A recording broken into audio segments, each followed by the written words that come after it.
Hello, my name is Rich Howard, owner of Architectural Builder Supply. This video is to bring you a closer look at the Kaba Ilco 45-2-03-04-05-5-2-5-SC-KA.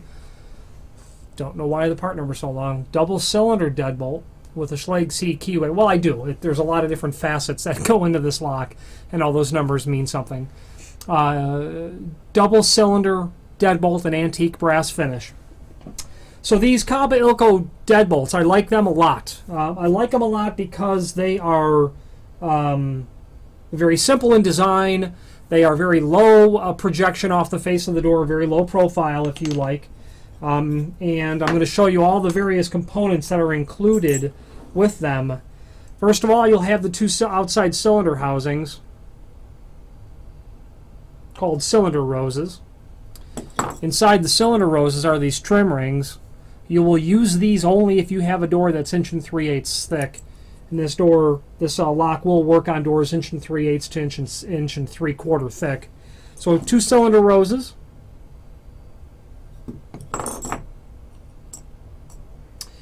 Next thing you're going to get is a cylinder housing. It's the back side of it. It's the front side of it. This is the part where the latch bolt goes through. It can only go in one way, and the tip is that there'll be 2 Allen drive set screws here. It's marked top. I know you can't see that very well in the camera at all, but the top must go to the top. It's critical. The latch bolt. This lock is 2 3/8 back set, so the latch bolt for 2 3/8. The face plate to go over this with the 2 screws to hold it in the edge of the door. The strike plate to go in the frame. Behind it is a larger steel reinforcer, which is not easily seen in the packaging. 2 long screws to hold the reinforcer through the larger hole into the wood frame. And then your 2 finished screws to hold the strike onto the frame. You're going to get 2 mortise cylinders for this double cylinder. They're just 1-inch antique brass Adams Wright cam cylinders. 2 cylinders, you'll get a total of 4 keys. You're going to get 2 wave washers. Okay. 2 screws for the cylinder housing, and I'll show you what those are for in a moment. 2 cam covers, these are important. And then a long Allen wrench. Okay, so the instructions are, there's a link to the instructions above this video, so I'm not going to beleaguer every step, but a quick tutorial of how to do this. And the complete installation is in the instructions above the video. Cylinder housing goes into the hole that you've drilled. Top goes up. The end with the 2 set screws goes towards the hole to the edge of the door, or the latch bolt. Once that's in the door, you can then insert your latch bolt through the edge of the door and all the way into the cylinder housing. And that's what it'll look like when it's done. This is where the cylinder screws come in. You'll insert the cylinder screws through the holes marked A, or at least they are here. They'll drive through a hole that's in the latch bolt. Might need to give it a little tap to get it through. And then at that point, you will simply thread them. You'll tighten them with a screwdriver, and there's 2 of them, here and here. Okay, I'd have to have a screwdriver now to tighten them, and then it'll secure the latch bolt to the back side of the cylinder housing through these threaded holes. That's how that'll be held together. Then, once you have the cylinder attached to the door, the latch bolt attached to the cylinder housing, you're basically at that point ready to attach the cylinders, the mortise cylinders. If the cam covers are not already installed on the back of the mortise cylinders, these are the cam covers, there's 2 of them, remove these 2 little screws. This tailpiece will then be loose, so don't lose it. And don't worry, without the key in the cylinder plug, you'll do no harm to the cylinder. Simply take the 2 screws out, then place the cam cover over the cam. This has to be installed just like you see it. Remove the 2 screws only, don't remove the cam. Place this on top and then rerun the screws back through. That's important that those are there, so it will look like that when it's installed. If the door is 1 3/8, use the 1/8 inch ring. If it's not, discard it. It's 1 3/4. Install your wave washer. That's very important. Wave washer, looks like a wave.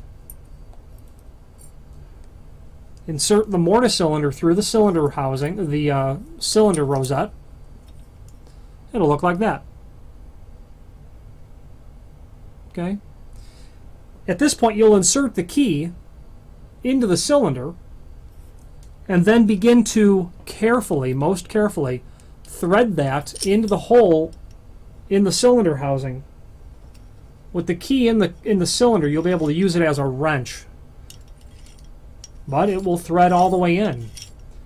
You want to thread the cylinder until it's basically tight and then back it off a little bit, but by all means, that obviously has to be vertical. The broaching of the keyway has to be vertical. You won't want this to slop on the door very much. You won't want there to be a lot of play there, so you want it tight enough. And you'll know if it's working correctly because you can insert the key, and while holding the cylinder straight, you'll be able to actually operate the lock and retract, throw and retract the latch bolt. That's when you'll know that you've got a correct installation. So, once installed, you'll then take the long Allen wrench and you'll slide it in through either side of the latch bolt, where you'll be able to get access to those tiny little set screws that I showed you earlier, which are here. Those little set screws will tighten themselves into the grooves or slots that are on either side of the mortise cylinder, here and here, when it's installed. So you'll install the cylinders on both sides, tighten down the set screws that are in the cylinder housing, which will secure that to the cylinders. Then they won't be able to turn. Attaching the faceplate over the latch bolt, the strike in the frame, and at that point you're 100% complete. I really like these locks. I like them because they're low projection. They're based on a very simple principle of standardized components, especially these mortise cylinders, and they're just a great job. They work a long time. Basically, when the cylinder is installed,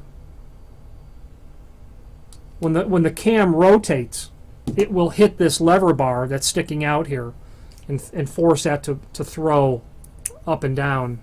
Is how that works. I think I've got everything covered with a generic tutorial on how to install this lock. There's a list of tools necessary for doing the installation. There is a template included in the box as well. Hopefully it will be correct based on the lock set that you've ordered, and this one indeed is. It's a 2 3/8 part number that I've given you, and this is indeed a 2 3/8 inch back set. You'll want to confirm that before you drill any holes. This will, I think I've already said it, this will handle holes as small as 1 7/8, which is kind of unusual, but not uncommon, not completely unheard of, and then up to 2 1/8, which is the standard diameter hole. A 1-inch throw on the latch bolt, which is very common and typical. Hardened assembly here for strength and durability. The width on the faceplate is 1 inch standard by 2 1/4. That's also typical. Again, any questions on this Kaba Ilco lock? I won't repeat the entire part number. The 45 series double cylinder antique brass with a Schlage C keyway, or any other Kaba Ilco lock, please feel free to reach out to us. Thank you.